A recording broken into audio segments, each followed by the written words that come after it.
tal? ¿Cómo están?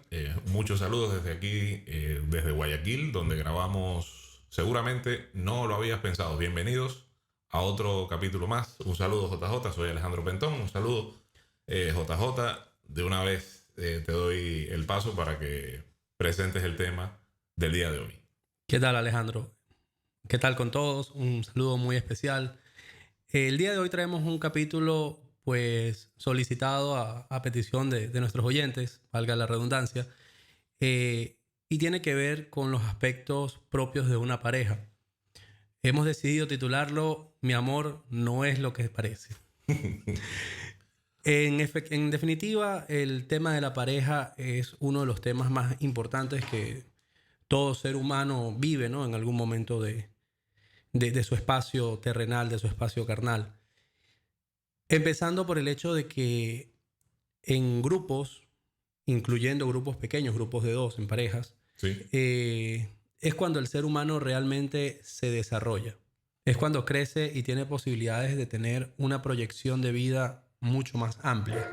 Hay temas importantes acá y es comenzar a dividir en fases lo que una relación de pareja trata, ¿no? ¿Y por qué yo lo llamo el hecho de dividirlo en fases? ¿Por qué lo traigo como división en fases? Porque nuestra situación de pareja, nuestra búsqueda de pareja, no va de una vez o no inicia en un momento en el que ya somos medianamente maduros emocionalmente. Sino que cuando somos adolescentes, cuando ya en una edad adulto joven, ya nosotros tenemos ciertos aspectos en donde comenzamos a querer relacionarnos con otra persona. Así es. Entonces, ¿qué es lo que pasa acá? ¿O por qué la importancia de esto? Porque hay patrones de conducta que son muy similares y que quizás han marcado el desarrollo de una pareja a lo largo del tiempo. Creo que es algo que casi toda la sociedad vive. ¿Qué pasa con una relación de estudiantes, por decirlo así, una relación de adulto joven, una relación de un adolescente? Son relaciones donde prima un sentimiento de amor que nació de no se sabe dónde, que fue cuestión de 2 días. Sí. Que al tercer día es, ya yo la amo, yo me voy a casar con ella, es mi vida. Correcto. Pero realmente no tienen o no han pensado en todas las consecuencias que esto trae, ¿no? Así es. Sí. En lo que significa vivir juntos, en lo que significa deslastrarse de tu mamá, de tu papá, en comenzar a tener responsabilidades. Entonces es un amor muy, muy, muy superficial, muy general, pero que además va acompañado de un elemento implícito que la gente poco nota, que los padres poco notan además. Ajá. Y es el hecho de que es una relación que está hecha para sufrir. Es decir, el adolescente busca sufrir en ese tipo de relaciones. ¿En qué sentido? ¿Por qué? Porque siempre, vámonos al punto más claro, el hecho de cuando rompe esa relación, que normalmente es así, una relación adolescente no dura para toda la vida, hay excepciones, cabe destacar, pero normalmente las relaciones adolescentes no duran para toda la vida, Sí, son temas de colegio, universidad, etc. Sobre todo las generaciones más recientes, eso es menos frecuente. Exacto. Yo tuve una profesora, por ejemplo, cuando yo estaba en colegio. Ya. Y esa profesora se había casado con su novio de la adolescencia y era el único hombre con quien había estado en toda la vida y era su única pareja desde la adolescencia. Y Claro. a mí era una cosa de mí, o sea, creo que yo nunca lo había visto, ni en mis padres, ni en mi familia, ni siquiera. Para mí era una cuestión muy... que ya me llamaba la atención cuando yo era un adolescente, imagínate. Claro. Ahora es mucho menos frecuente. Y súmale a eso además que en esa época también existían los eventos donde se obligaba a la hija a casarse con cierta familia, ¿no? Así es. Entonces, o con cierta persona. Entonces eso también hacía que las mujeres en ciertas, de cierta clase o los hombres de ciertas clases tuviesen una sola pareja. Sí. Ahora, ¿por qué yo relaciono a que estos noviazgos están destinados a o buscan como sí el sufrimiento? Ajá. ¿Por qué? Porque ¿qué es lo que hace todo estudiante al momento de romper una relación? O sea, todo estudiante me refiero a todo adolescente. En esta etapa adulto joven creo que es el ejemplo más gráfico. Sí. Las canciones de dolor, el despecho, el ¿qué hago? Yo lloro hasta porque sí, para que me perdones porque yo te amo, me enamoré en 2 días. Que no sé realmente lo que es el amor, pero me enamoré en 2 días.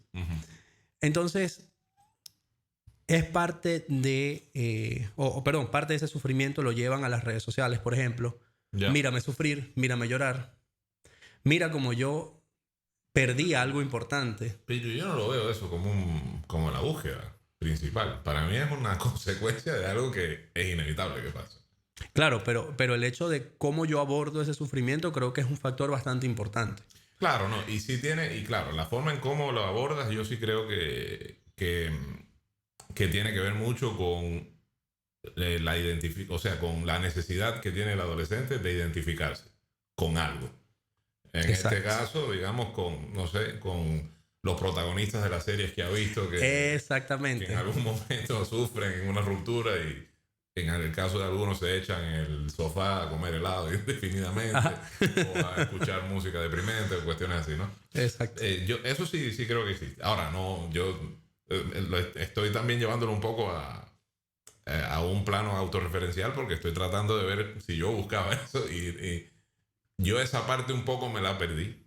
Okay. Esa parte de digamos, del mírenme sufrir. Una, porque no había redes sociales en esa época. Y otra, porque yo cuando, en mi primera relación de pareja, mientras fui adolescente, no la terminé o sea, no se terminó porque yo quise ni porque quisiera la otra persona. Se terminó porque yo me tuve que ir del país.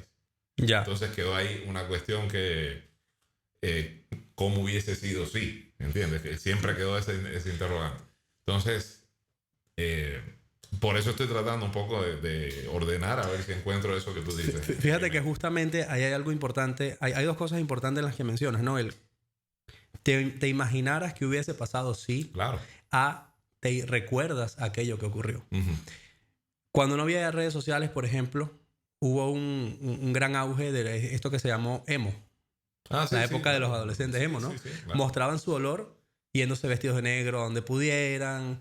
Decían que no se autolesionaban y no sentían dolor.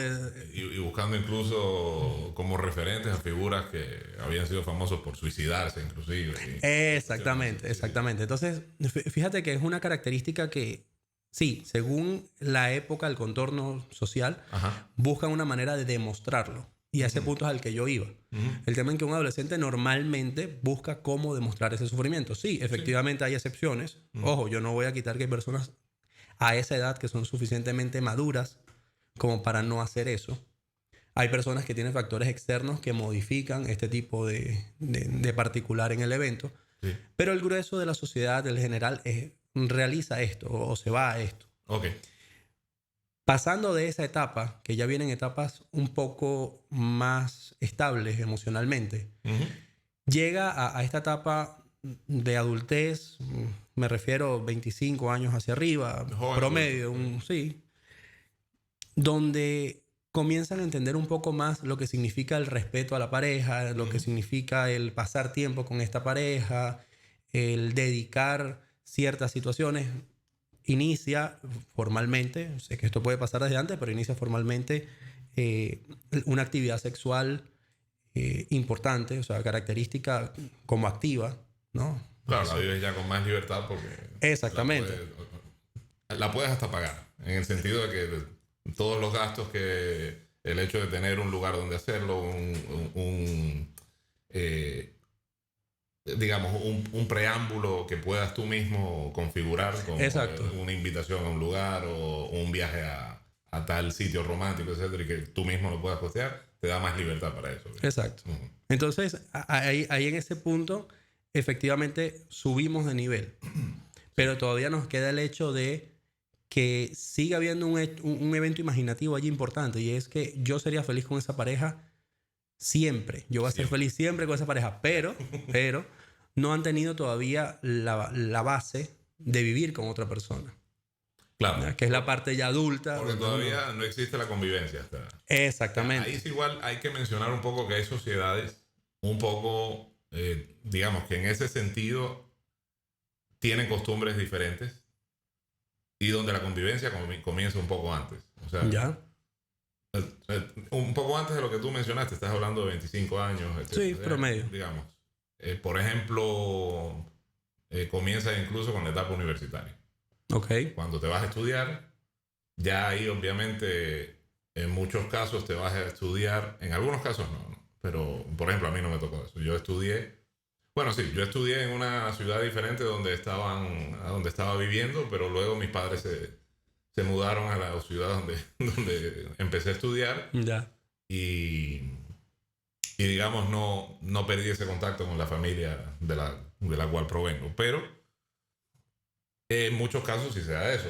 El joven empieza a querer independizarse porque también ya tiene que ir buscando sus propios horizontes, entonces va, estudia en otro lado y muchas veces se queda trabajando ahí una vez que ya se gradúa y comienza a hacer su vida en ese lugar y muchas veces comienza a hacer su vida antes de graduarse, ¿no? O sea, ya comienza a convivir con las parejas que tiene, etcétera. Y yo sé, o sea, y hay que tener eso en cuenta porque en muchos casos, ya te digo, no se sigue específicamente esa secuencia, sino que hay algunas ligeras variaciones en ese sentido. Pero sí, por lo general la regla es más o menos como dices tú. Claro, e incluso en eso que tú dices, yo lo asocio mucho a un evento como lo que le llaman en Estados Unidos un roommate, ¿ya? Ah, sí, Un claro. compañero de habitación. Sí, sí. Y es que ahí es donde entra la parte psicológica importante y es a lo que quiero llegar, ¿no? Al punto inicial. Cuando yo establezco que tengo un compañero de cuarto, Uh-huh. yo pongo o dejo las reglas claras con ese compañero de cuarto. Así es. Punto. Y cada quien hace lo suyo, salió bien Uh-huh. y se mantiene. Sí. ¿Qué pasa cuando dos personas comienzan a convivir bajo el aspecto romántico, emocional? Uh-huh. Hay parejas con suficiente inteligencia emocional Uh-huh. y colocan estas mismas aplicaciones de un compañero de cuarto, Uh-huh. pero hay otras que no, y que simplemente al ingresar a la casa es yo impongo mi estilo de vida y tú impones el tuyo. Ajá. Y vemos cómo funciona. Ya. Ahí inician los problemas para este tipo de parejas. Ya. ¿Cuál es la diferencia entre un compañero de cuarto y una persona que hace esto? El cómo yo estoy abierto Uh-huh. a cumplir ciertas tareas y no a imponerme sobre el otro. Claro. Es decir, en donde yo me encuentro en igualdad con la persona con la que estoy conviviendo y en donde no. Claro, porque al compañero de cuarto igual tú nunca lo vas a ver, a menos que... Sí, hay casos en los que coinciden, ¿no? Pero la gran mayoría de las veces tú no lo ves como el compañero de toda tu vida. Exactamente. Entonces no crees que nunca se va a generar una confianza como para verse, digamos, de igual a igual, ¿no? O sea, de igual a igual en el sentido de que están compartiendo un espacio donde ambos van a tener siempre digamos, el mismo poder de decisión. Ok, claro. Fíjate, entonces, ¿qué es lo que pasa? Cuando ya uno avanza a esta tercera fase, que es el compromiso de poder vivir con una persona y poder comenzar a establecer normas específicas o características específicas que ayudan a que esa psicología de pareja trabaje y opere como para que tu vida se desarrolle. Uh-huh. En ese punto específico es donde se ha descuidado el fuerte de la relación de pareja. Uh-huh. ¿Y por qué hago énfasis a esto? Porque... Eso es un pequeño inquilino que tenemos acá. Ya ves. Es una especie de reptil. Justamente el... Y eso es un cambio. En algún momento saldrá otro ladrido si tratamos de editarlo como para que no sea muy frecuente. Pero... Así es. A ver, ¿qué es lo que ocurre? Cuando estas normas no están claras, sí, al momento inicial todo es bonito, sí, pero al momento, o al siguiente momento en el que yo ya dejo de ver que es bonito, comienzo a fastidiarme, comienzo a molestarme, comienzo a querer tener un escape. Sí, ¿Ok? sí. Y ese escape es justamente lo que termina dañando la relación. Ok. Dígase, si mi escape es, yo estoy mal con mi pareja y mi escape es irme todos los días a tomar alcohol con mis amigos, a ingerir alcohol con mis amigos, eso me va a traer problema en casa. Claro. Por los horarios, por la ebriedad con la que llego, por la cantidad de dinero que gasto, etc. Si me escapo de la casa para tener una aventura, un evento de infidelidad, efectivamente el resultado es más o menos el mismo, Okay. ¿no? Un destrozo de la sociedad. Entonces, el gran problema con las parejas o el tema psicológico con las parejas es que recién cuando ese daño ya está ejecutado o cuando se está ejecutando es que buscan reparar y resolver las cosas. Ya. Es más difícil trabajar con algo roto que cuidar lo que no se ha roto todavía. Exactamente. Exacto. Entonces, función principal en esto, y de hecho es el primer consejo del episodio, es que cualquier tipo de pareja tiene que tener un compromiso claro, hablado, estructuralmente hablado, para que este tipo de eventos no pase. ¿Y a qué me refiero yo con compromiso? A que las personas, ambas, estén dispuestas a sentarse en una mesa y decir, vamos a vivir juntos. Yo puedo ceder o pienso ceder en este tipo de cosas que son propias de mí. Estas otras no. Así soy yo, conóceme. Ya. Y la otra persona hacer exactamente lo mismo. Eso te da una base para que cuando tú comiences a vivir ya tengas un preámbulo de lo que puede ocurrir. Claro. Muchas veces, esto además de que no se hace, sencillamente al momento en el que comienzan a vivir juntos, ya las personas sienten que tienen todo amarrado. Es decir, que ya lograron su meta y es vivir con esa persona. Sí. Es comenzar a formar esa familia. Sí. Y se olvidan de todo lo que habían dedicado anteriormente. Entonces las actitudes cambian. Sí. ¿Ok? El hecho de que cuando eran novios salían a todos lados, comían un helado, iban al cine, le mandaban mensajes bonitos o mensajes un poco más subidos de nivel, pero había algo que generaba viveza en la relación. Una vez que y es una de las cosas más comunes, que esas relaciones se hacen estables o sólidas, que viven juntos, eso deja de existir. Entonces, ahí viene la siguiente pregunta. ¿Por qué deja de existir? Claro. O sea, ¿cuál es el factor psicológico que hace que eso salga a luz? Sí. Bueno, y es interesante porque tú has mencionado en este breve resumen que has hecho y donde has intentado establecer, ciertas etapas dentro en las que puede darse una relación amorosa, ¿no? No necesariamente una relación va a atravesar todas, pero sí uno es probable que atraviese varios tipos de relaciones amorosas según la etapa que esté viviendo de su vida. Por ejemplo, como dijiste tú, la adolescencia viene siendo esa etapa en la que el amor existe, pero no se ha puesto a prueba, ¿no? O sea, no se ha puesto a prueba por todas aquellas cosas que son reales y que pueden hacer que la relación se destruya en cuestión de minutos, porque simplemente nosotros estamos todavía en esa época, la gran mayoría, ¿no? Viviendo bajo el amparo de los padres. Lo peor que puede suceder es que nuestras familias no se lleven o que a los padres de uno de los involucrados en la pareja pues no les guste la pareja. Y bueno, muchas veces eso sucede, es verdad, pero es lo peor que podría pasar. Claro. En cuyo caso, bueno, lo que te toca es esperar a que aparezca otra pareja que sea del agrado de tus padres y listo. Pero no te ves, como dices tú, con problemas reales como el hecho de tener que pagar una renta, por ejemplo, o una hipoteca, o tener la responsabilidad de mantener un hogar en todo lo que, digamos, con toda la implicación que eso significa. Es decir, no solo mantener la estructura, sino además todo lo que hay dentro, pagar las cuentas, etcétera, etcétera. Claro. O sea, cuando eres adolescente no tienes esos problemas que son problemas reales. Tus padres se hacen cargo de ti por eso. Entonces, vives un amor muy bonito y es por eso es tan bonito y por eso recuerdas también todos los amores de la adolescencia, pues nunca pasaste por ahí sí suena a cuento de hadas, ¿no? Aunque termine como termine, porque casi todas terminan, ¿no? Pero suena como a cuento de hadas. Después ya viene otra etapa que es más madura. Ya digamos, lleguemos al tiempo, incluso brinquémonos las intermedias y lleguemos directamente al tiempo de la convivencia.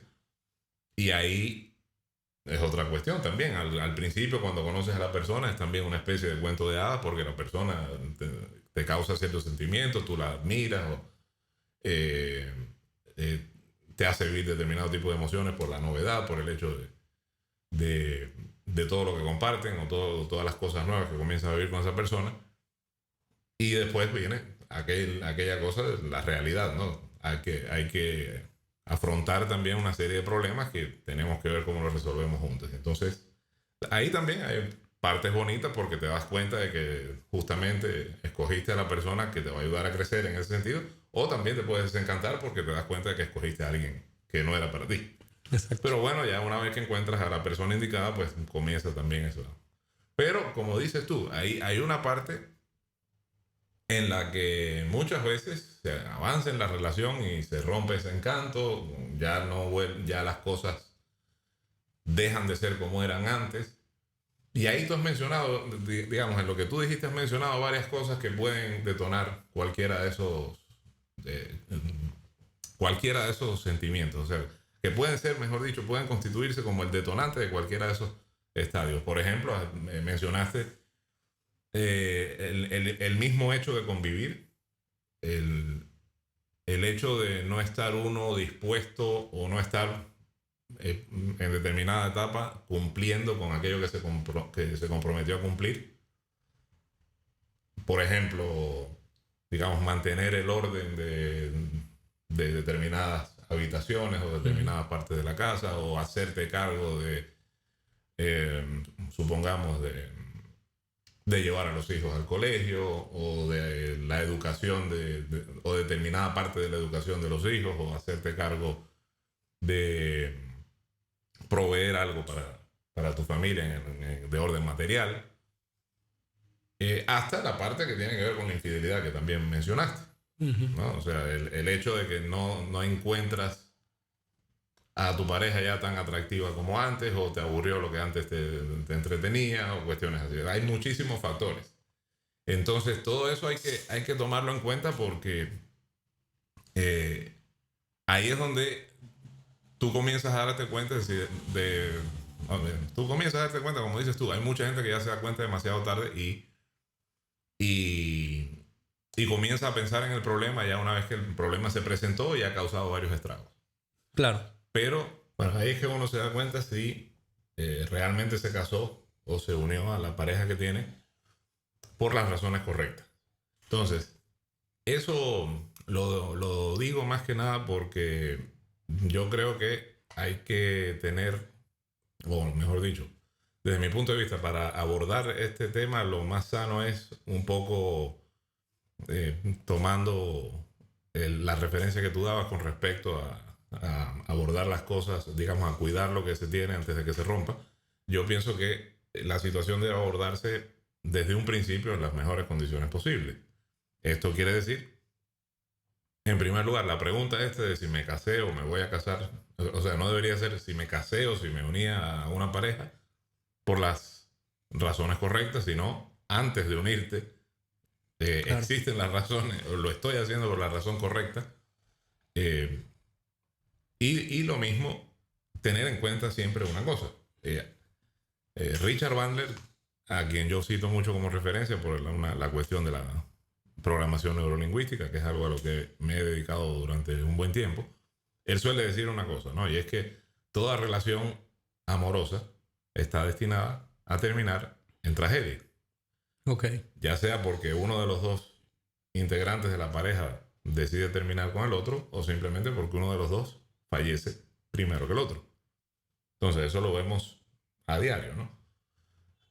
Parejas que terminan porque simplemente alguno de los dos, o los dos de mutuo acuerdo, digamos, deciden que ya no da más. O sea, la relación simplemente llegó a un punto en el que debe culminar porque no existe nada más que justifique esa unión, o simplemente porque la muerte alcanzó a uno de los dos integrantes de la pareja. El otro, que queda vivo, obviamente le toca vivir un duelo, ¿no? Entonces tiene que lidiar con eso. Entonces, todo, antes de involucrarte en una relación sentimental, tienes que tener en cuenta eso.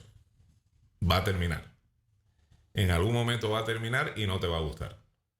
Ahora, si vale la pena todo lo que va a pasar en el medio, por supuesto, vale la pena, como vale la pena también tener hijos, a pesar de que sabes que en algún momento los hijos se van a ir y van a hacer sus propias vidas. Igual que vale digamos, tener una mascota. Yo siempre he escuchado esa justificación, la gente que dice, no, yo prefiero no tener mascotas porque te encariñas y luego se mueren. Ok. Más o menos, pero para mí es más o menos lo mismo. Con los hijos también te vas a encariñar y se van a ir algún día. Van a seguir viviendo, está claro, ¿no? O por lo menos eso esperamos, que vivan más que los padres, ¿no? Pero en algún momento se irán y muchas veces se van a otros países, ¿no? Ni siquiera a otra casa, ¿no? Se van a otras ciudades o a otros países. Eh, y bueno, lo mismo pasa con las mascotas. La tienes, en algún momento fallecerán, lo más probable es que fallezcan antes que lo hagas tú. Pero lo que pasa en el medio, o sea, todo el camino que viviste, vale la pena, ¿no? Lo Claro. mismo va a pasar con tu pareja. Entonces hay que plantearse eso desde un principio, ¿no? Yo voy a iniciar una relación con una persona, esta relación tiene principio, tiene fin. Ese cuento de Disney de Happily Ever After no existe porque simplemente el Ever After no existe. El por siempre ese es un tiempo irreal, o sea, no existe. O sea, desde que nacemos sabemos que tenemos eh, un tiempo finito para estar aquí. Por tanto, las relaciones también van a tener fin. Entonces hay que estar consciente de eso. Primero, prepararse para ese momento final que va a llegar en algún momento. Ahora, que llegue, que cuando llegue, llegue de la mejor manera posible. Ok. O sea, que se extienda lo más posible en el tiempo, es decir, que dures lo más que puedas con esa pareja y que cuando se termine la relación, pues la ruptura esa se lleve en los mejores términos posibles. Por supuesto, cuando la causa de la ruptura es la muerte de la otra persona, es un poco difícil porque sabes que ya no la vas a tener ni como amigo. Claro. Entonces, eh, ahí, pero bueno, ahí te toca resignarte porque luchar contra la naturaleza, o sea, nuestras armas de lucha contra la naturaleza son muy limitadas, no tenemos mucho que hacer con respecto a eso, si bien igual en la actualidad la ciencia ha avanzado bastante en lo que tiene que ver con la ayuda a, a proveernos un poco más de longevidad, ¿no? Pero pues, por el momento, digamos, la inmortalidad todavía no la conocemos. Si la causa es algo ajeno a eso, ¿no? Es algo diferente, algo que tiene que ver, por ejemplo, con, con una cuestión de que ya no existen aquellos lazos que existían al principio, ¿no? Aquellos lazos que nos unían, por ejemplo, eh, atracción física, atracción inclusive intelectual, o sea, ves que la persona ya no estaba motivada por lo mismo que antes, ya antes tú, por ejemplo, veías que tu pareja, por poner un ejemplo, ¿no? Quería crecer profesionalmente, quería tener sus metas también a nivel personal y ves que ya no las tiene. O que logró unas 2 o 3 y se durmió en los laureles y dejó las otras ya para otra reencarnación posterior, ¿no? Entonces tú dices, bueno, ya eso dejó tal vez de atraerte o te pasó a ti y fue la otra persona quien se desencantó de ti. Eso puede pasar también, obviamente. Ahora, si esas cosas se dan, por lo menos tener digamos, poder vivir una separación en los mejores términos posibles, en los términos más civilizados posibles y siempre, digamos, tratando de que por lo menos los momentos felices que vivieron juntos sean aquellos que se queden contigo y que tanto tú como la otra persona sean los que más recuerden, ¿no? Ahora, ¿qué hacer para eso? Sí, no se dice fácil, pero sabemos que no es una tarea sencilla. Hay que trabajar porque son dos personas, son dos cerebros, dos mentes que están conviviendo y que cada una tiene su propia, en el fondo cada una tiene su propia idea a la hora de pensar. El otro día justamente yo estaba conversando eso y ¿por qué? Pues justamente yo estaba conversando un tema con mi pareja y estaba hablando de otra situación, de un tema que no tiene nada que ver con la relación de pareja, pero le puse de ejemplo justamente eh, un rasgo que me molesta, un rasgo de su personalidad, no de su personalidad, perdón, de su conducta que a mí me molesta. Ok. Le dije, mira, a mí, por ejemplo, en ocasiones me molesta que tú te comportes de tal manera. Un ejemplo fue, tal día, a tal hora, hiciste tal cosa. yo no te lo dije en ese momento porque si te lo decía en ese momento, probablemente ibas a hacer lo contrario, pero lo ibas a hacer por por complacerme a mí. Y esa no es la idea. O sea, por no discutir conmigo en ese momento o porque yo te señalé lo que yo pienso que es un error. Y no vale que hagas las cosas así. O sea, no es válido que ejecutes una acción a desgano y más bien reprimiéndote aquello que para ti era positivo y que ibas a tener que sacrificar para obrar como que o sea, con la forma en la que yo sugería. Entonces yo simplemente no dije nada en ese momento y dejé que suceda lo que tenga que... O sea, que actuaras con total libertad, pero sí pensé en hablarlo después. Bueno, lo hablo en este momento porque me parece que es un momento mucho más adecuado. Y él me dice, ya, ok, pero ¿por qué? Me dice, ¿y qué hubiese pasado si...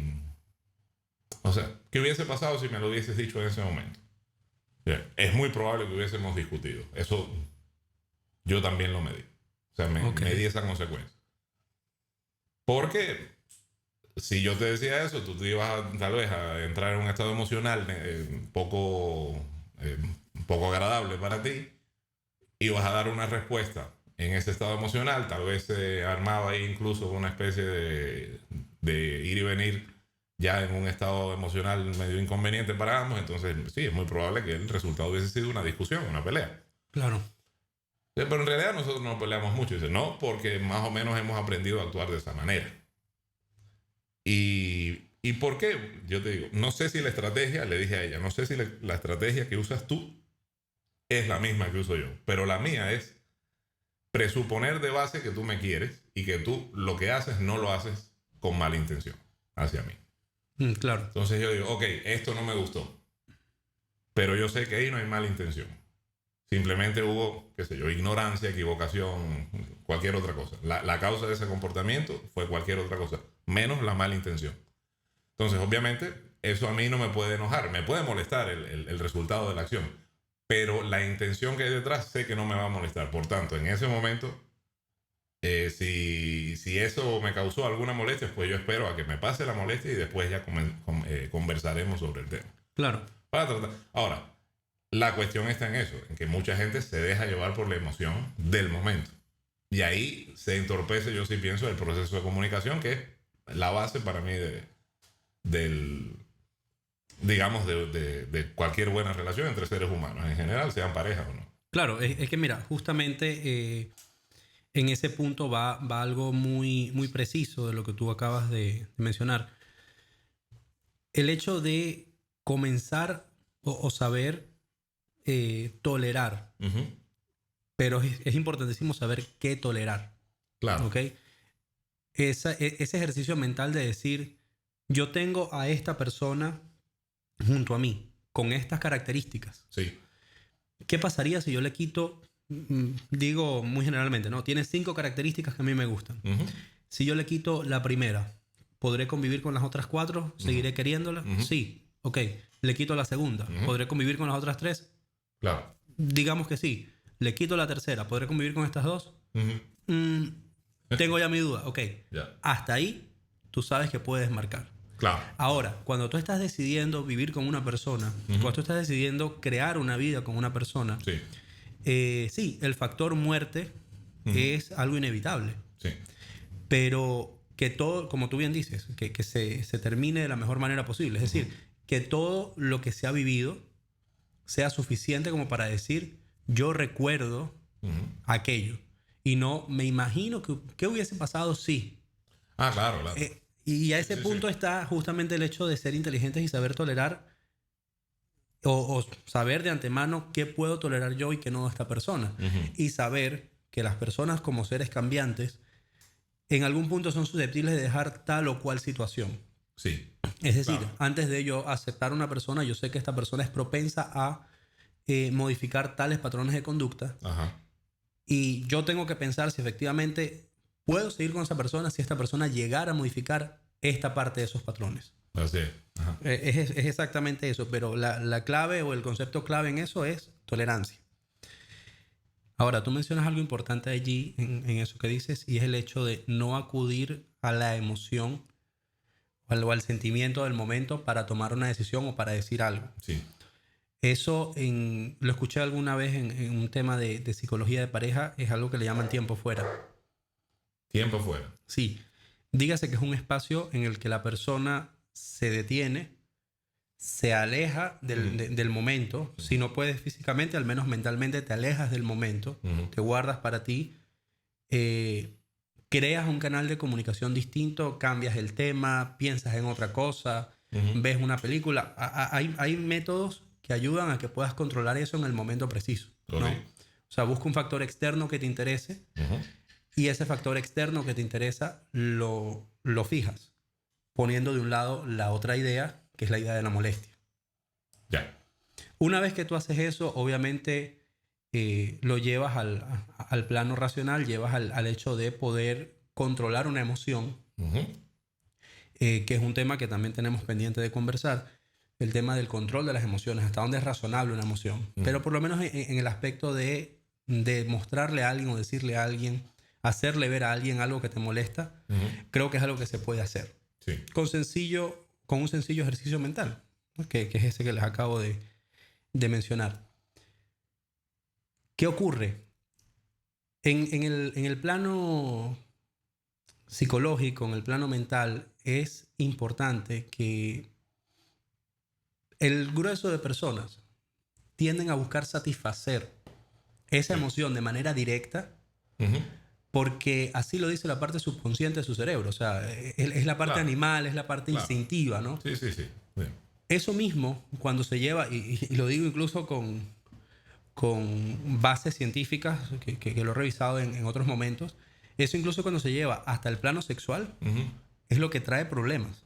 Ya. Dígase, la eyaculación precoz en un hombre, la falta de erección, la poca, se me fue la palabra, pero básicamente la poca disposición de una mujer de tener relaciones sexuales, lo dificultoso para una mujer de llegar a un orgasmo. O sea, incluso el hecho de querer saciar una emoción tan rápidamente te lleva a tener ese tipo de problemas. Claro. ¿Okay? Y eso está demostrado por sexólogos, psicólogos. Entonces, ¿hasta dónde es importante? Y ese es el factor al que yo quería llegar. ¿Hasta dónde es importante medir lo que nos molesta? Y cómo trabajarlo con tu pareja, ¿no? Claro. O sea, no hacerlo efectivamente, como tú dices, de una manera volátil e independiente. Sí. Hay otro tema en relación a eso, y es que las personas tienen miedo, las parejas tienen miedo de decir, yo me siento así. Sí, sucede bastante, claro. Sí. Y ese yo me siento así, es decir, pensar, la primera fase, pensar, guardarme un sentimiento y decir después, oye, esto contigo me molestó, o esta actitud de ti no me gustó. Voltear al otro plano y decir, oye, yo me siento de determinada manera, en este momento tengo tal sensación, tengo tal emoción y no sé qué hacer. Genera también esa ruptura que lleva al decaimiento de esa relación. ¿Okay? Entonces, ¿qué pasa cuando existen este tipo de factores? Uno cae en lo que hoy día se conocen como toxicidades, ¿no? Eso que le llaman el tóxico, la tóxica. Sí. Y es el hecho de querer controlar situaciones que ya no son controlables. ¿Okay? Por ejemplo, si una persona se siente mal emocionalmente, tiene en ese momento, no sé, está agobiado por el trabajo, se siente deprimido por cualquier cosa, pero este hombre no lo quiere conversar con su mujer. ¿Por qué? Porque cree que o no lo va a entender o que le va a hacer algún problema. Porque digamos que en esa depresión existe una conversación con una compañera de trabajo, me invento. Entonces, ¿quién es esa persona? Y se va a enfocar en eso. Ese tipo de detalles llevan a que uno se guarde las cosas. Y cuando esa persona se guarda las cosas, tiende a comenzar a buscar ese espacio, ese camino, las salidas. Me voy con mis amigos, tengo una infidelidad, una aventura, lo que decía al inicio. Entonces, el plano de ruptura da en el momento en el que yo pierdo confianza con mi pareja. Por X o Y situación. Eso no puede ocurrir en una relación. Claro. Esa famosa frase de que es más fácil pedir perdón o pedir permiso es justamente el ejemplo de toxicidad más básico que hay. Claro. O sea, nada más el hecho de que yo piense que yo puedo hacer algo que falte el respeto de mi pareja, que haga o que viole los acuerdos que yo tengo con mi pareja, y que después de eso yo puedo repararlo, ya genera un problema en la persona. Sí. En la relación. Ya sabes que esa relación en algún punto va a tener un pique, va a tener una caída, Claro. que puede ser definitiva. Exacto. Ese es el gran problema. Ese es el problema, claro. Sí. En cambio, el hecho de acordar previamente las cosas te puede traer unos beneficios distintos, ¿no? Es decir, mi amor, ¿sabes qué? Voy a salir, necesito ir con unos compañeros de trabajo a hacer tal cosa, voy a generar este evento político. Claro. Y quizás ahí hay un acuerdo. Pero también hay que tener muy en claro que ya las cosas no salen, y es la parte que decía al inicio, el tema del compromiso. Las cosas no salen por uno solo. Claro. ¿Okay? No es que por la decisión de uno, esa decisión es la que va a ser definitiva, ese evento es el que se va a ejecutar. No, siempre tiene que haber consenso. Obviamente. Y eso es lo que la gente olvida, ¿no? Exacto. Y bueno, tú ahí volviste a tocar así un poco, digamos, por segunda vez en el capítulo, el tema de la infidelidad. Nuevamente, yo creo que igual para abordar todos los temas relacionados con una relación de pareja, una relación sentimental, hace falta más de un programa, así que probablemente que abordemos esto en capítulos posteriores. Pero yo creo, y ¿por qué lo digo? Porque el tema de la infidelidad también no es un problema unicausal o monocausal, vendría siendo. No, la infidelidad puede tener muchísimas causas. Claro. Puede ser, ¿entiendes? Puede incluso tener que ver con algún tipo de insuficiencia que tenga la persona infiel, sea hombre o mujer, relacionado con algo que le pasó en su niñez, en su adolescencia, ¿no? No tanto con la pareja que tiene al lado en ese momento. O incluso puede tener que ver con aquello que le han inculcado los padres cuando fue niño o niña, ¿no? Tú tienes que ser así, ¿no? O sea, hazte respetar por tu pareja o lo que sea. Existen ese tipo, digamos, de conceptos que a un niño o a una niña, o a una niña, mejor dicho, o a un adolescente, se le trata de inculcar erróneamente la gran mayoría de las veces, porque hay que tener en cuenta que somos educados por padres que no necesariamente han tenido éxito en esas esferas de la vida. No estoy diciendo que sea tu caso o el mío, estoy diciendo la humanidad entera, ¿no? Sí, claro. Es lo que sucede, ¿no? Todos en ciertas áreas, en casi todas las áreas de nuestras vidas, estamos experimentando en cierto momento. Adquirimos esas experiencias y de muchos tropezones, pues decimos, ya, esto no hay que repetirlo, esto es lo que da resultado, esto es lo que hay que hacer más, esto es lo que hay que hacer menos, etcétera, ¿no? Y muchas veces, digamos, los padres o los tutores de un ser humano en sus etapas formativas lo que hacen es inculcar determinado tipo de conceptos o ideas producto de sus experiencias personales, claro, que no siempre terminan bien, pero que ellos piensan que es lo mejor que pudo terminar. O sea, que terminaron o que dieron el mejor resultado posible en ese momento. Y no se dan cuenta de que las situaciones o las circunstancias han cambiado, la gente ha evolucionado, etcétera, etcétera. Ahora, yo pienso en cuestión... Mira, lo que tú dices de que cada decisión que se tome, cada... ¿cómo se llama? Cada comportamiento o cada emprendimiento nuevo dentro de la pareja que se lleve a cabo debe ser producto de un consenso, o sea, de una decisión mutua, en todo caso.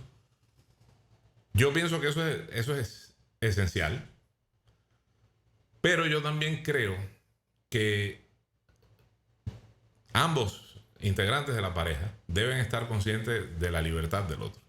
Sí, efectivamente. O sea, yo estoy con una mujer, que es mi caso, o sea, eso aplíquelo igual en su vida, dependiendo de su orientación sexual, eso es independientemente de eso, ¿no? Pero yo en mi caso estoy con una mujer y yo tengo que estar consciente que la mujer que está al lado mío es un ser humano, autónomo e independiente. Claro. Ella nació con los mismos derechos que nací yo. No solo hablando desde el punto de vista legal, sino, o sea, no solo hablando desde el punto de vista de las leyes humanas, sino desde el punto de vista de las leyes de la naturaleza. Hay ciertas diferencias, obviamente. Yo no tengo la capacidad de dar a luz, por ejemplo. Una mujer sí. Entonces eso conlleva cierto tipo de responsabilidades biológicas diferentes a las que voy a tener yo. Pero de que ella va a tener las suyas y yo voy a tener las mías, eso es algo que es innegable. Entonces yo tengo que reconocer eso, que el ser humano que está al lado mío es un ser humano autónomo, un ser humano independiente, y que yo también lo soy, obviamente. Y tanto ese ser humano como yo hemos tomado la decisión de compartir un espacio y un tiempo juntos. Claro.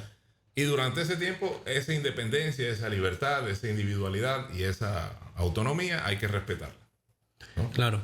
Para eso, obviamente, hemos visto que la comunicación es una cuestión básica, esencial. Pero hay otros detalles que hay que tener en cuenta. Y yo en ese sentido soy bastante... o sea, mi forma de pensar, si bien tengo que reconocer, no he llegado a ese punto en mis relaciones actuales. Y yo sí considero, y repito, esta es una forma de pensar muy particular, propia, no es que esté sugiriéndole que lo haga nadie, pero desde mi punto de vista deberíamos evolucionar hasta el punto en el cual no deseemos la exclusividad por parte de nuestras parejas. Es decir, el amor que esa persona es capaz de dar no debería ser solo para mí y viceversa. Pero eso implica que si yo decido unirme a una persona y vivir una relación de pareja con esa persona, cada cierto tiempo deberíamos sentarnos y hablar y decir, ¿estamos bien hasta el momento? ¿Te parece que debemos seguir? Sí, sigamos. Okay. No, bueno, hasta aquí llegamos. Y si en el futuro quieres volver, vuelve. Okay. Y está todo bien. No estoy diciendo que es una salida fácil, ni mucho menos. Porque hay que considerar que va a haber hijos en el medio y toda esa cuestión. O sea, hay que plantearse. Vamos a estar lo suficientemente, digamos, el tiempo suficiente juntos como para plantearnos tener descendencia entre los dos y formarlas, criarlas hasta que sean mayores de edad, etc. Todo eso hay que hablar. Y lo mismo. En el camino, tienes tú piensas que físicamente, porque esa es otra cosa. Yo le digo, una vez tuve una conversación con mi hermana con respecto a eso, estábamos hablando de temas de infidelidades, etc. Y yo le digo, a ver, por ejemplo, tú tienes, en esa época mi hermana ya tenía algún tiempo de casada, tenía 2 hijas. Yo le digo, tú tienes 2 hijas y llevas tanto tiempo casada con tu esposo. Imagínate que él mañana por cualquier razón te sea infiel. Y no porque se enamore de la otra persona, sino simplemente quiso vivir una experiencia con una persona que no se parece nada a ti, pero a quien también, digamos, físicamente le llamó la atención. ¿Tú terminarías todos tus años de relación por eso? Y ella se quedó pensando y dijo, probablemente no, pero no vuelva a dormir con él. Yo le digo, bueno, sí, es una salida, es verdad, ¿no? Por si acaso, que el esposo de tu hermana no escuche esto. No voy. Pero,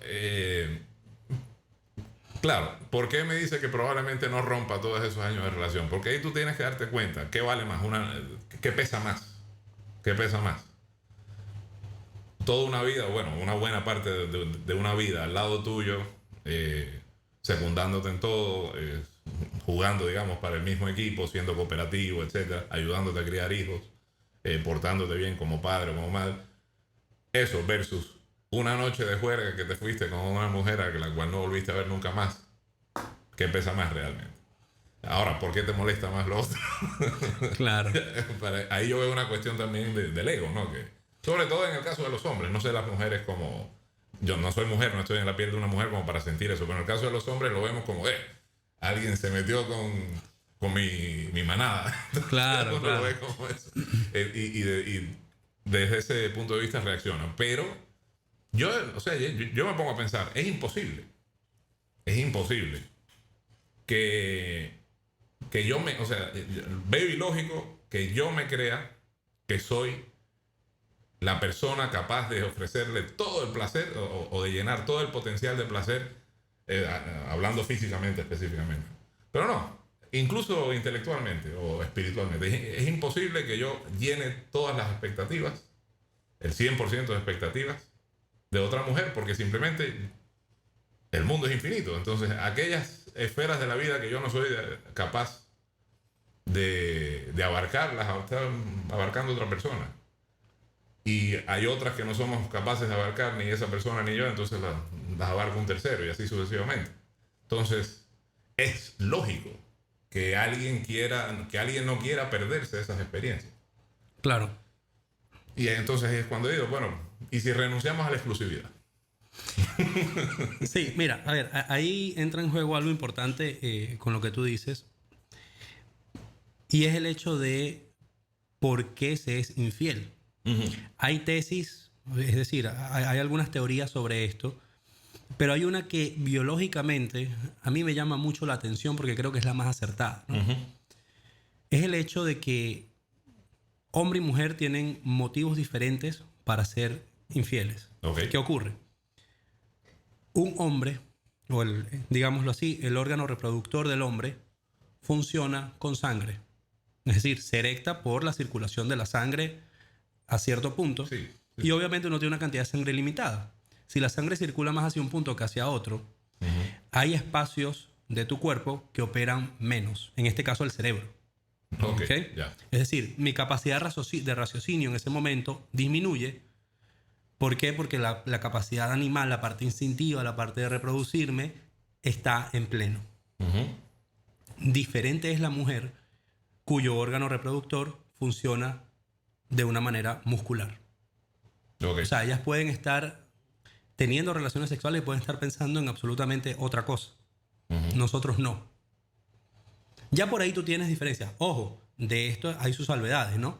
Tienes personas... Nosotros también. ¿Cómo que no? Pero ¿cómo que...? ¿Cómo que no puedes pensar en otra cosa? Oye, tú estás concentrado en hacerlo bien, hermano. Yo voy a decir algo que no les va a gustar mucho, pero si tú estás con una fea, no te pones a pensar.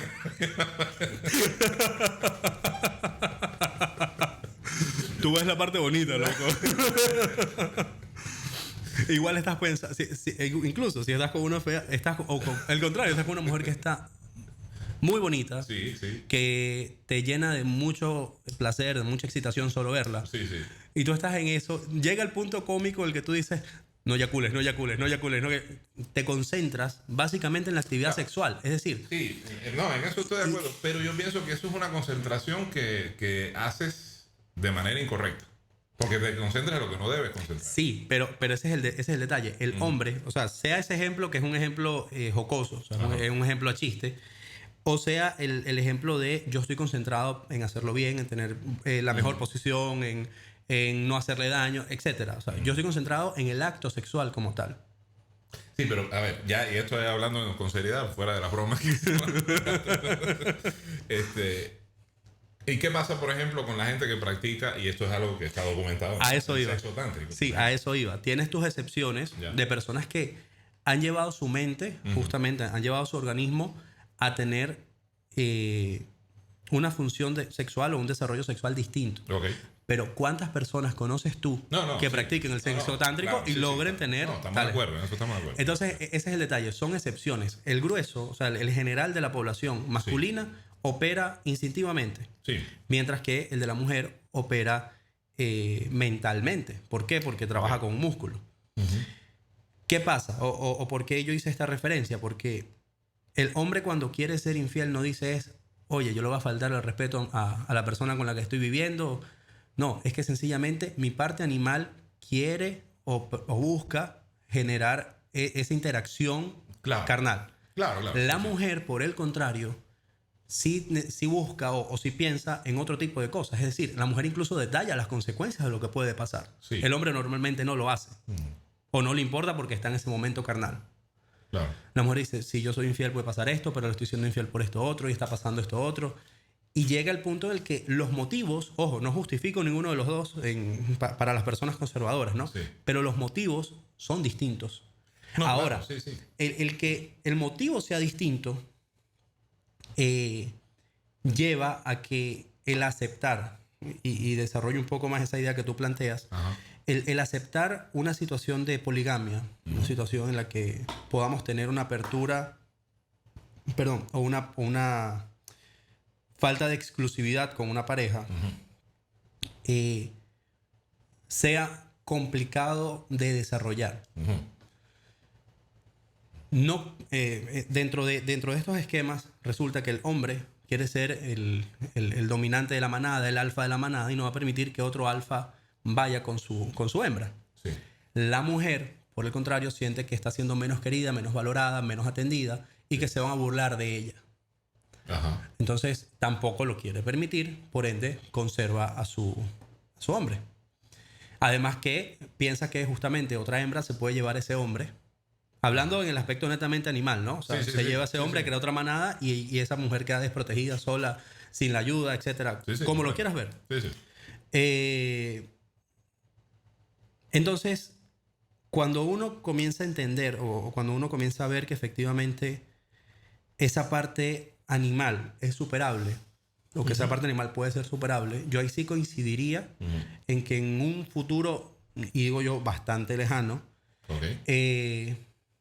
hay personas o las personas que deseen no tener exclusividad en sus relaciones podrían hacerlo, pero tienen que deslastrarse justamente de esos dos aspectos, ¿no? Del aspecto de, como tú le decías, el ego.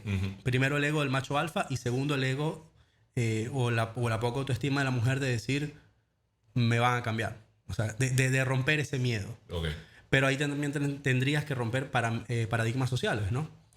El hecho de cómo una mujer con 2 hijos, y esto es una realidad, con 3 hijos, con un hijo, le es más difícil conseguir trabajo que a un hombre que por mucho que tenga hijos tiene un poco más de libertad, ¿no? Como es el hecho de que una mujer que tiene que organizar horarios para amamantar un hijo se le dificulta más conseguir trabajo que un hombre. Entonces, son paradigmas sociales que para llegar a ese punto hay que romper. Exactamente. Sí. Ahora, tú dijiste algo que a mí también me parece bastante interesante y es el hecho de que es una persona distinta, una persona libre, una persona con sus propios derechos, autónoma. Sí, justamente el problema base de toda relación que se vuelve tóxica es el hecho de pensar que la otra persona es de tu propiedad. Claro. O sea, al momento que tú crees que eso es propiedad tuyo, y ahí entramos a lo que estábamos conversando ahorita, del tema de las infidelidades, tú comienzas a tener egos. Claro. Porque crees que dominas la cosa. Y ahí parten también muchísimos problemas de violencia doméstica. Efectivamente. O sea, yo creo que lo fundamental, entonces, para esta parte del capítulo es iniciar en romper nuestro esquema en que eso es nuestra propiedad. En que ella o él es nuestra propiedad. Exacto.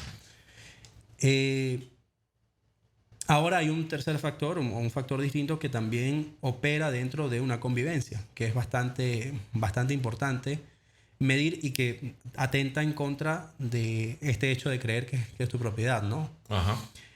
Y es el ego personal, la idea de dominancia que tiene cada uno. Toda persona en su círculo, hombre o mujer, busca dominar. Instintivamente busca dominar. ¿Qué pasa cuando yo quiero dominar con mis principios, pero tengo una persona que tiene una característica o un carácter muy distinto al mío, pero que también quiere generar ese dominio? O sea, ¿en qué momento yo comienzo a dejar de pensar que puedo hacerlo y comienzo yo a decir, tolero tal o cual situación? Ya. ¿Cómo identificamos cuándo eso pasa? Claro, eso tiene que ver un poco también con la propia energía de cada uno de los integrantes de la pareja. Porque fíjate que tú estás mencionando, digamos, como el deseo, no sé si es el deseo o la tendencia, digámosle así, por lo menos a dominar, ¿no? Sí. Yo una vez estaba conversando con una amiga hace muchísimo tiempo y ella me decía, ¿tú no te has fijado que en las parejas siempre hay uno que es el que domina la relación? Por muy bien que se lleven y por muy, digamos, civilizadamente que que tú veas que se desenvuelve en la relación de pareja como tal. Es el que toma las decisiones de peso. No, pero no solo eso. Es el que, por ejemplo, el que decide si lo decide, digamos, si es que llegase el caso, ¿no? Es el que decide si la relación continúa o se termina ahí. Ok. O sea, es el que sufre menos cuando se acaba la pareja. Ok. El que fue más racional con la emoción. Y no es que... Y esta amiga me decía, y no necesariamente quiere decir que no haya estado enamorado, por si acaso. O sea, estamos hablando de parejas que llevan mucho tiempo, que se unieron porque se enamoraron el uno del otro, pero hay uno que es el fuerte de la relación. Entonces, tiempo después yo, un poco analizando la cuestión y consultando algunas fuentes, sí, vi que esto se abordaba desde cierto punto de vista, digamos, psicológico. Diría yo, no sé si, no creo que la psicología clásica lo vea de esa forma, pero por lo menos sí una especie de psicología pop lo abordaría. Okay. Lo abordaría desde el punto de vista de las energías. No me parece, digo psicología pop por darle un marcar concepto. una diferencia con respecto a la ciencia, ¿no? Como tal. Pero no porque crea que el concepto esté errado, por si acaso. Porque sí creo que hay mucho de razón en esto. Y es en percibir a los integrantes de una pareja como entidades energéticas, una con una energía dominante y la otra con una energía, digamos, menos dominante o más sumisa, si lo quieres llamar así. Digámosle una masculina y otra femenina, energías masculinas y femeninas, simplemente por darles un nombre. No quiere decir que no sea esto aplicable, digamos, para parejas del mismo sexo. Es más, en una pareja heterosexual, hombre con mujer, la energía masculina la podría tener la mujer. No quiero decir que tenga tendencias a la masculinidad desde el punto de vista biológico, sino que su energía es la dominante. Llamémosla dominante y dominada, por darle otros nombres. Y eso tú te das cuenta. O sea, tú puedes darte cuenta, como se decía o como se solía decir vulgarmente, en una relación, quién es el que lleva los pantalones. Ya. Yeah. A veces es la mujer, a veces es el hombre, ¿no? A veces es, digamos, si se trata de una relación de parejas del mismo sexo, es uno específico de los dos. Claro. ¿No? Y te das cuenta de eso. Entonces, no necesariamente quiere decir que esa persona quiera mandar sobre el otro. No quiere decir que esa persona quiera apropiarse de la personalidad del otro, ni del ser del otro, ni que se sienta dueño, sino que simplemente se siente con la libertad necesaria para ser quien tome las iniciativas. Mira, tú ahorita que tú lo dices, eso sí lo aborda la psicología clásica.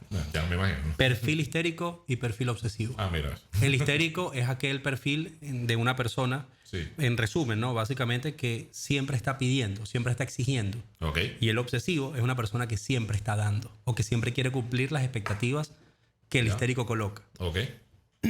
Perdón. Y justamente a eso basa la relación. El hecho de quién es el que puede dominar o no, quién tiene esa energía masculina y quién tiene esa energía femenina. El hecho de que quien exige es normalmente quien domina. Porque es quien se encarga de mantener el camino de la relación. Eso cuando hay personalidades histéricas y obsesivas juntas. ¿Okay? Si hay, por ejemplo, dos personalidades obsesivas, que eso también ocurre. Claro, sí, sí. Donde dos personas quieren llenar al otro, tiene, según los psicólogos, tiene una inclinación a que fracase. Lo mismo con dos personas histéricas. Van a exigir, nadie da lo suficiente, rompe la relación. Correcto. Entonces, fíjate que sí hay un tema psicológico importante y ahí está la base de lo que nos planteábamos ahorita como una pregunta retórica de dónde iniciamos, y es justamente en conocer eso. Saber cuál es la persona histérica y cuál es la persona obsesiva, y si estás vinculándote bien psicológicamente con la persona, ¿no? O sea, con el perfil psicológico. Incluso eso se traslada a un campo muy vulgar de las relaciones. Dígase, y lo llamo vulgar por decir coloquial. esto es algo que muchas personas que se dicen sabias de las relaciones lo comentan. Dicen, ignora a la persona un rato y vas a ver cómo esa persona te busca. Sí, sí. Es exactamente el mismo comportamiento histérico y obsesivo. Yo quiero cumplir y la otra persona quiere exigir. Claro. Eso, el otro día no me acuerdo dónde era creo que era justamente, estaba leyendo algún libro de programación neurolingüística de los que suelo leer justamente para estar actualizado, ¿no? Y justamente mencionaban eso. Okay. Es un libro escrito por Richard Bandler. Okay. Y ahí decía eso, ¿no? Justamente, una persona prefiere incluso ser maltratada antes que ser ignorada. O sea, ser maltratada en el sentido de insulto, ¿no? Sí, sí, claro. O sea, tú elogias o insultas, ¿no? Si tienes esas dos opciones, obviamente, o no, vamos a hacer borrón y cuenta nueva. El ejemplo concreto estaba dicho con las siguientes palabras. Si le preguntas a una persona si prefiere que la besen o prefieren que le den una cachetada, todo el mundo va a elegir el beso. Pero también todo el mundo te va a elegir la cachetada antes que ser ignorado. Ok. Entonces más o menos va por ahí. Ya, te entiendo. Sí, y ojo, hay personas que te van a decir que no, que prefieren el ser ignorado. Sí, y no, pero probablemente hay quien lo prefiera también. Ese es el detalle, pero ese cúmulo de personas que pueden preferir ser ignorados, pueden preferirlo de la boca hacia afuera. Sí. Pero muchas veces en lo interno prefieren otras cosas. Y ojo, eso es importante porque eso es parte esencial en lo que se constituye hoy día como violencia doméstica. Ok. O sea, el hecho de... Yo en algún momento trabajé en unidades de fiscalías, en unidades penales, en donde yo veía a las mujeres denunciar al marido un lunes porque las habían maltratado, venían golpeadas, ojo morado, sin dientes, o sea, cosas fuertes, ¿no? Sí. Y 2 días después, martes, miércoles, iban y decían, yo me arreglé con él, por favor quítale la denuncia. Ok. Y cuando tú entrabas un poco más en eso, uno se sentaba a conversar con estas personas y le decía, ¿pero por qué? Me dice, no, lo que pasa es que él ahora sí dijo que iba a cambiar, pero lo importante es que no se va a ir de la casa. Ahí tú te das cuenta que efectivamente el hecho de ignorar es un factor que muchas personas le temen. Claro, ¿no? claro.